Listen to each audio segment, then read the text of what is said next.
Hello दोस्तों, आज हम आपको पढ़ाने वाले हैं एक टॉपिक मृदा संसाधन। अगर मृदा संसाधन से किसी भी एग्ज़ाम में प्रश्न अगर पूछ लेता है तो आज के बाद आपका एक भी प्रश्न गलती नहीं होगा।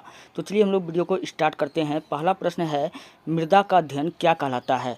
तो दोस्तों, मृदा का अध्ययन को हम लोग पैडोलॉजी कहते हैं। खून का अध्ययन को क्या कहते हैं? हेमेटोलॉजी कहते हैं। विश्व मृदा दिवस पूछे कब मनाया जाता है? 5 दिसंबर। कब मनाया जाता है? 5 दिसंबर को मनाया जाता है। भारतीय कृषि अनुसंधान परिषद, इसको हम लोग कहते हैं ICAR। पूछेगा कि ICAR का मुख्यालय कहाँ है? तो नई दिल्ली में है। कहाँ है? नई दिल्ली में है। ICAR को हम लोग हिंदी में क्या कहते हैं? भारतीय कृषि अनुसंधान परिषद। चलिए, IISS का स्थापना पूछेगा कब हुआ था? तो 1988 में। चलिए, IISS का फुल फॉर्म देखते हैं क्या होता है।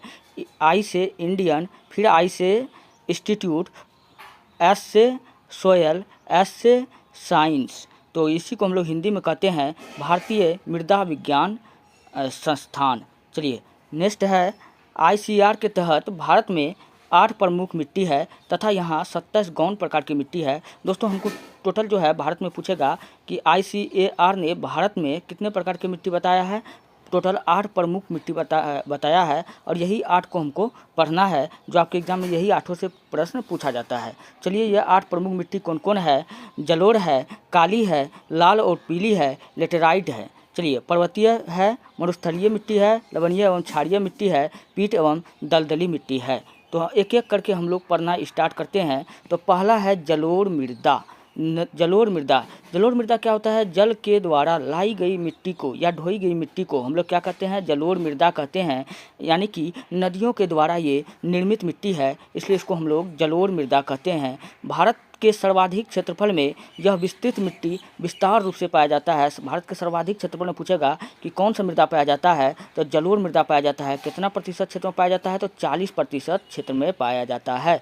अगर पूछ लिया जाएगा भारत के कौन कौन से भाग में, कौन कौन से जगह पर जलोढ़ मृदा सर्वाधिक पाया जाता है, तो बिहार हो गया, यूपी हो गया, पश्चिम बंगाल हो गया, पंजाब, हरियाणा, दक्षिण भारत में पूर्वी तट के सहारे, ये सब जगह में जलोढ़ मृदा का काफ़ी ज़्यादा विस्तार है। यह मिट्टी में पूछेगा कौन कौन सा फसल का उत्पादन होता है? तो धान का होता है, गेहूं का होता है, मक्का का होता है। मक्के जैसे फसलों के लिए अच्छी मिट्टी मानी जाती है। तो ये सब फसल का उत्पादन जलोढ़ मिट्टी में काफ़ी अच्छा होता है। इस मिट्टी में पूछेगा किसका कमी होता है? तो इस मिट्टी में जो होता है दोस्तों, नाइट्रोजन और ह्यूमस की मात्रा का कमी होता है। किसका होता है? नाइट्रोजन और ह्यूमस की मात्रा। ह्यूमस समझते हैं, सरल गलन से जो जीवाश्म जो होता है वही है ह्यूमस। चलिए, नाइट्रोजन की पूर्ति पूछेगा जलोढ़ मृदा में नाइट्रोजन का पूर्ति किसके द्वारा किया जाता है? तो यूरिया जो खाद होता है, यूरिया खाद डाल के किया जाता है। पूछेगा ह्यूमस की पूर्ति क्या डालकर किया जाता है? खेतों में फसल लगाने से पहले गोबर छींटकर ह्यूमस की पूर्ति किया जाता है।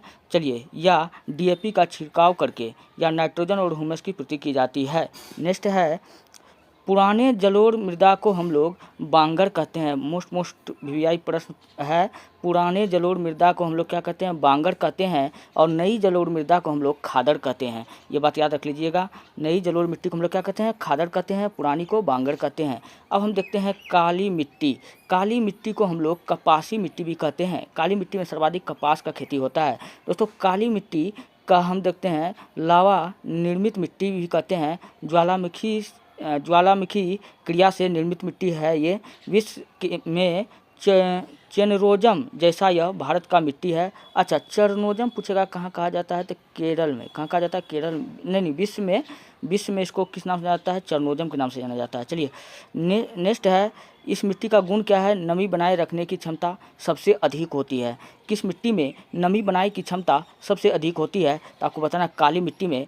अच्छा, इसमें स्वतः जुताई का गुण होता है। आप खेत उत में जाते हैं, आपने देखा होगा कि कहीं कहीं पर मिट्टी में दरार पड़ा हुआ है, फटल सा दिख रहा है। इसमें स्वतः जुताई का, इसलिए हम कहते हैं इसमें स्वतः जुताई का गुण होता है, इसलिए इस मिट्टी को हम लोग कहते हैं स्वतः जुताई वाली मिट्टी भी कहते हैं। चलिए, कपास के फसल के लिए अधिक उपजाऊ होता है। और स्थानीय मिट्टी जो होता है इसको हम लोग रेंगुर कहते हैं। क्या कहते हैं? रेंगुर कहते हैं। यानी कि काली मिट्टी का अगला नाम हम लोग किस नाम से जानते हैं? रेंगुर मृदा के नाम से भी हम लोग जानते हैं।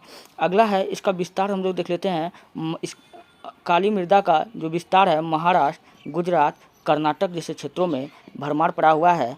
और लाल मिट्टी अब हम लोग पढ़ते हैं दोस्तों। लाल मिट्टी को ही हम लोग कहते हैं पीली मिट्टी। क्या कहते हैं? पीली मिट्टी। इसका विस्तार कहाँ कहाँ पर है? मध्य प्रदेश में है, छत्तीसगढ़ में है, तमिलनाडु इत्यादि राज्यों में इनका विस्तार है। और लाल मिट्टी का रंग पूछेगा लाल क्यों होता है, तो आपको बताना है फेरस ऑक्साइड के कारण लाल मिट्टी का रंग जो होता है वो लाल होता है। नेक्स्ट है, लाल मिट्टी में जल मिलाने से यह पीला हो जाता है। इस कारण से इसे हम लोग किस मिट्टी के नाम से जानते हैं? पीली मिट्टी के नाम से जानते हैं। इसमें लोहा, एल्युमिनियम तथा चूना की मात्रा अधिक होता है।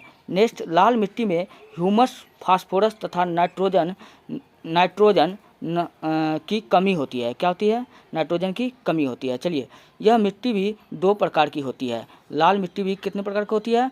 दो प्रकार की होती है। एक होता है महीन कण वाला मिट्टी, एक होता है महीन कण वाला मिट्टी।